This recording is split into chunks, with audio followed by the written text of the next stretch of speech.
ነገ ኃጢአታችን የሚደመሰስበት ቀን ነው። መዝሙሬን ቆሞ የጸለየውን በአይኑ ያየውን ሰው ሁሉ እምርልሃለሁ። ቁጭ ብሎ የጸለየውን ደግሞ ቤተ ዘመዶቹን የስጋ ዘመዶቹን ቆጥሬ እምርልሃለሁ። አሞት ደክሞት ተኝቶ የጸለየውን ደግሞ ራሱን እጠብቅልሃለሁ እምርልሃለሁ የሚል ትልቅ ቃል ኪዳን የተቀበለ ከነቢያት እንደሱ ያለ ነቢይ ያልተነሳ የእግዚአብሔር ልብ ተብሎ ሊጠራ የቻለ ታላቁ ቅዱስ ዳዊት ዓመታዊ የዕረፍት መታሰቢያ በዓሉ ነው። እንኳን ለዚህ በዓል በሰላም አደረሳችሁ። ታላቅ በዓል ነውና። እንዲሁም ደግሞ ገዳማዊ አባ ጢሞቴዎስ የዕረፍቱ መታሰቢያ ነው። እንዲሁም ደግሞ የቅዱሳን አባ ሳሙኤል፣ አባ ስምዖንና አባ ገብርኤል የዕረፍታቸው መታሰቢያ። በስመ አብ ወወልድ ወመንፈስ ቅዱስ አሐዱ አምላክ። ውድ የዩቲዩብ ተከታታይ ቤተሰቦቼ በያላችሁበት የሰዓት አቆጣጠር እንደምን አላችሁ? አሜን። እግዚአብሔር ስሙ የተመሰገነ ይሁን። እኔ ደህና ነኝ። ለዚህ ቤት አዲስ የሆናችሁ ሰብስክራይብ እያደረጋችሁ እንደተለመደው ደግሞ ቪዲዮ ላይክ በማድረግ ጀምሩት። ወደ አባ ጢሞቴዎስ ገዳማዊ ታሪክ እንለፍ። የዚህ ቅዱስ አባት ወላጆቹ እግዚአብሔርን የሚፈሩ ናቸው። የቤተክርስቲያንን ትምህርት እያስተማሩ አሳደጉት። የምንኩስናን ልብስ ሊለብስ ሽቶ ከአባቱ ዘንድ ወጥቶ ወደ አንድ ገዳም ሄዶ በዚያ የሚኖር ሆነ። በውስጡም መነኮሰ። ከዚህም በኋላ የተራቡ ድሆችን መጻተኞችን ተቀብሎ ይመገባቸው ዘንድ በገዳሙ አቅራቢያ ለብቻ መኖርን አሰበ።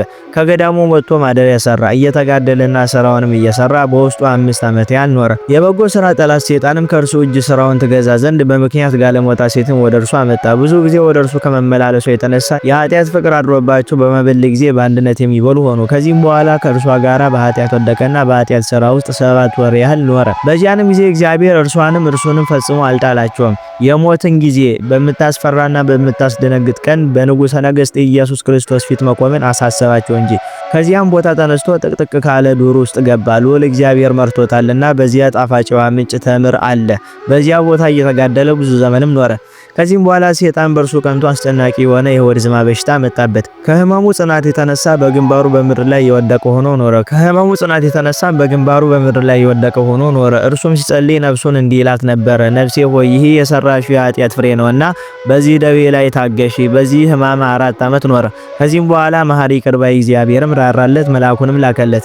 እርሱም በእጁ ሆዱን አሸው፣ ጎኑንም በጣቱ ሰነጠቀ፣ ጨጓራውን አንጀቱን አጸዳ። ከዚያም በኋላ ወደ ቦታው መልሶ እንደ ቀድሞ አያይዞ አዳነው። እነሆ እንግዲህ ጤነኛ ሆንክ፣ ዳግመኛ አትበድል፣ ከዚህ የከፋ እንዳይደርስብህ አለው። በበረሃ ውስጥም እየተጋደለ 40 ዓመት ኖረ። ከዛ በፊት በገዳም 17 ዓመት፣ በዋሻ 10 ዓመት ኖሯል። በዚህ ረጅም ዘመን ከልብስ የተራቆተ ነው። ልዑል እግዚአብሔርም የራሱን ጠጉር አስረዘመለት፣ በእርሱም በፊቱም በኋላም ተሸፈነበት። ለዚህ አባት ስለ አገልግሎቱ፣ ስለ ተጋድሎ፣ ስለ በጎ አምልኮቱ አራዊት እስከሚጎበኙትና የእግሩን ትቢያ እስከሚልሱ ድረስ ታላቅ ጸጋ ተሰጠው።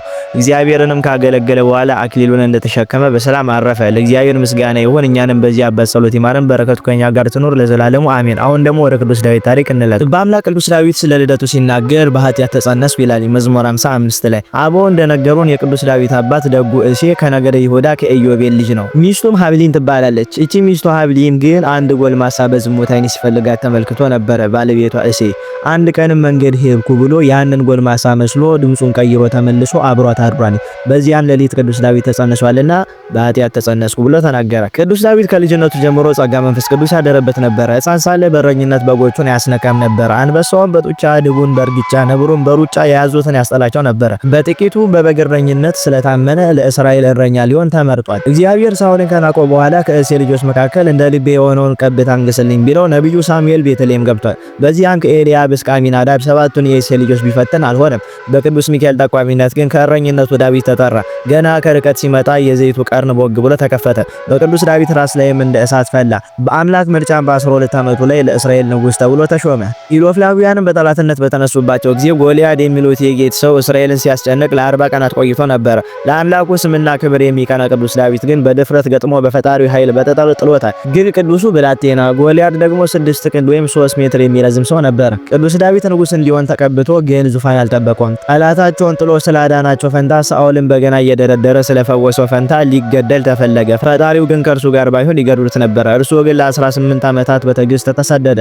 ከአንዴም 2 3 ጠላቱ ሳኦልን አሳቻ ስፍራ ላይ አግኝቶ በምሕረት ተወው። በዚህም የዋህነቱ በብሉይ ላይ ሆኖ ጠላቶቻችሁን ውደዱ የሚለውን የአዲስን ሕግ ፈጽሟታል። ቅዱስ ዳዊትም የስደት ዘመኑ ሲፈጸም ሳኦል ሞተ። ምን ጠላቱ ቢሆንም የሳኦል ገዳይ ነኝ ያለውን ተበቀለ። ስለ ጠላቱ አለቀሰ። 30 ዓመት ሲሆነው ነግሶ ለ7 ዓመታት በኬብሮን ለ33 ዓመታት በኢየሩሳሌም ወይም ጽዮን ሕዝበ እግዚአብሔርን ጠብቋል፣ መርቷል። በዘመኑም ጠላቶቹን ሁሉ ድል አድርጓል። በልጁም አቤሴሎም እጅ መሰደድን፣ በሳሚ ወልደ ጌራ መሰደድን ታግሷል። ቅዱሱ ንጉስ ሁሉ ነገር የተሰጠው አባት ነው። ሁሉ ህይወቱ ለኛ ትምህርት ቤት ነው። ሰው ነውና የኦርዮን ሚስት ቀምቶ ኦርዮን አስገድሎ ነበረ። ጉዳዩንም ነብዩ ናታን በምሳሌ ሲነግረው ፍጹም ተጸጸተ። ማቅ ለብሶ አመድ ነስንሶ አለቀሰ። መሬትንም በእንባው ክንድ አራሳት። ሐረግ እስከ ማብቀልም ደረሰ።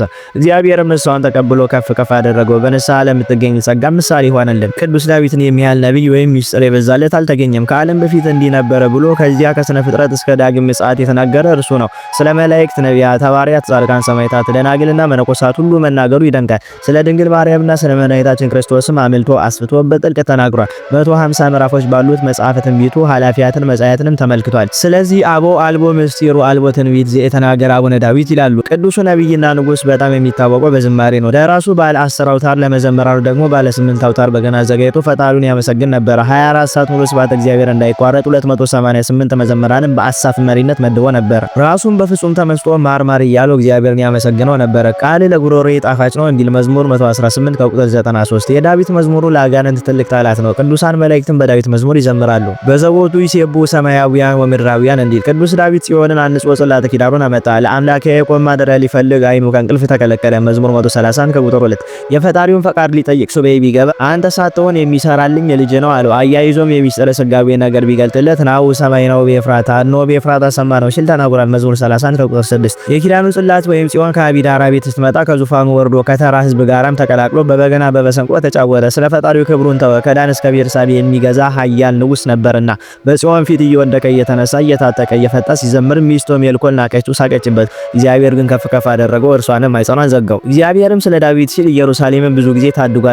ሰለሞንና ሕዝቅያስን ነገስታቱን ይቅር ያላቸው ስለ ባለሟሉ ስለ ቅዱስ ዳዊት ነው። የአዲስ ኪዳን የመጀመሪያ ቃልም የዳዊት ልጅ የምትል ናት። ማቴዎስ 1:1 ጌታችን ወልደ ዳዊት መባል ወዷልና እንዲያውም ራሱ እኔ የእሴይ ሥርና የዳዊት ዘር ነኝ ሲል ተናግሯል። ራእይ 22:16 ነቢየ ጽድቅ ልበ አምላክ ቅዱስ ዳዊት እስራኤልን ለ40 ዓመታት መርቶ አረጀ። ምን ነው ያ ኃያል የእግዚአብሔር ሰው ቶሎ አረጀ ቢሉ ከገድሉ ጽናት ሰውነቱ ተቀጥቅጦ ነበርና።